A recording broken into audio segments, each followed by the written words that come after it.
हमारे सैकड़ों संकट टल जाते हैं और नाम जप से हम बहुत ऊंचाइयों तक पहुंच जाते हैं। लेकिन नाम पर श्रद्धा होना बहुत जरूरी है। मैं आपको एक छोटी सी प्यारी सी कथा सुना रही हूँ, जिसका शीर्षक है श्रद्धा नहीं तो नाम जप बेकार। एक गांव में एक साधु महाराज रहते थे। साधु महाराज जहाँ भी जाते नाम जप पर उपदेश देते थे। साधु महाराज की नाम जप पर अगाध श्रद्धा को देखकर कई लोगों ने उनसे राम नाम की दीक्षा ली। कुछ लोग तो उनके सानिध्य में रहकर ईश्वर का अनुग्रह पाने के लिए उनके शिष्य तक बन गए। एक बार साधु महाराज शिष्यों को नाम की महिमा सुना रहे थे। तब उन्होंने कहा कि अगर श्रद्धा हो तो राम का नाम जपने मात्र से मनुष्य सभी संकट से पार हो जाता है। यह सुनकर साधु महाराज का एक शिष्य खुशी से उछल पड़ा, मानो उसे तो हर संकट से उबरने का रामबाण मिल गया। वह प्रतिदिन भिक्षा के लिए नदी पार करके दूसरे गांव जाता था। इसके लिए उसे नाविक को 4 आने देने पड़ते थे। एक दिन की बात है, साधु महाराज का वह शिष्य भिक्षा के लिए जा रहा था। उस दिन दूर कहीं बारिश हुई थी, जिससे नदी में बाढ़ आई हुई थी। नाविक ने ले जाने से मना कर दिया। तभी शिष्य को गुरु जी का वह उपदेश याद आया।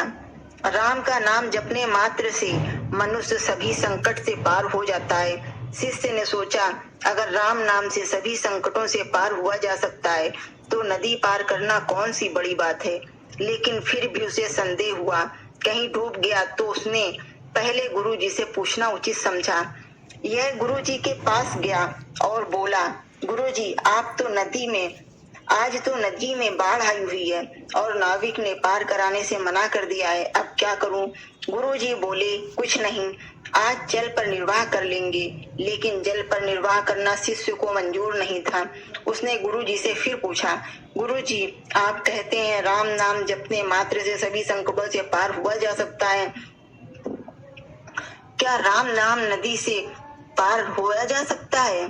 गुरु जी बोले, अवश्य, श्रद्धा पूर्वक लिया गया राम नाम सभी संकटों से पार कर देता है। इसमें कोई संदेह नहीं कि नदी पार हो सकती है। फिर क्या था, गुरु जी की बात सुनकर शिष्य फिर नदी की ओर चल दिया। शिष्य को पक्का विश्वास तो नहीं था पर वह पार हो जाएगा, लेकिन फिर भी राम नाम की परीक्षा करने के लिए वह नदी में उतरा। उसने एक बार राम बोला, एक कदम आगे बढ़ा तो कुछ नहीं हुआ। 2 बार राम राम कहा, आगे बढ़ा, फिर भी उसे कोई प्रभाव नहीं दिखा। अब राम राम बोलते बोलते वह आगे बढ़ने लगा। पानी उसके गर्दन तक आ गया। अब उसने सोचा, ये राम नाम बेकार है, ये केवल लोगों को उपदेश देने के लिए है, गुरु जी तो झूठ बोलते हैं। इतने में एक बड़ी लहर आई और उसे बहा कर ले गई। शिष्य बेचारा गोते खाते खाते किसी तरह किनारे लगा। उसे गुरु जी पर बड़ा गुस्सा आ रहा था। उसने जाकर सारी आप बीती गुरु जी को सुनाई और गालियां देने लगा। शिष्य बोला, अरे ढोंगी पाखंडी गुरु, कोई मरे या जिए तुझे कोई फर्क नहीं पड़ता, कुछ भी अनाप शनाप उपदेश बकता रहता है। आज तेरे उपदेश के चक्कर में मैं मरते मरते बचा।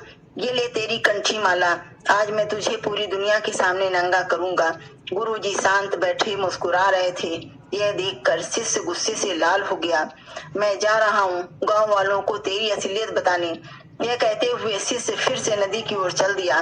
पीछे पीछे गुरु जी भी चल दिए। जब नदी किनारे पहुंचे तो नदी उफान पर थी। शिष्य नदी के किनारे पर बैठकर नदी के शांत होने की प्रतीक्षा करने लगा।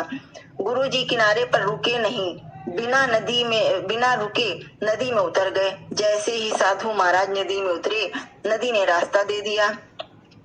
यह देखकर शिष्य दंग रह गया। उसे अपनी भूल समझ में आ गई। वह पश्चाताप की आग में जलता हुआ नदी में कूद पड़ा। उस समय उसे जीवन की कोई परवाह नहीं थी, ना ही अपनी कोई सुध ही थी। वह दौड़ता हुआ नदी पार कर गया और गुरु जी के चरणों में गिरकर क्षमा याचना करने लगा। साधु महाराज ने उसे उठाया और गले लगा लिया। जब उसे सुध आई तो उसने पीछे मुड़कर देखा, नदी ज्यों की त्यों बह रही थी।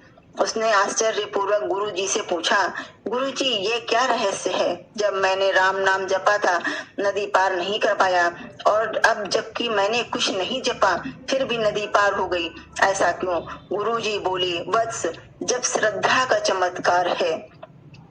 नाम तो श्रद्धा को साधने का जरिया मात्र है। तुम राम कहो या कृष्ण, इससे कोई फर्क नहीं पड़ता। अगर श्रद्धा है, तुम्हारा कोई भी नाम या विचार तुम्हें संकटों से पार कर सकता है, और यदि श्रद्धा नहीं है तो सारे नाम बेकार हैं। गुरुजी आगे बोले, जब तुम पहली बार नदी पार कर रहे थे, उस समय तुम्हें नाम से श्रद्धा नहीं थी, संदेह था।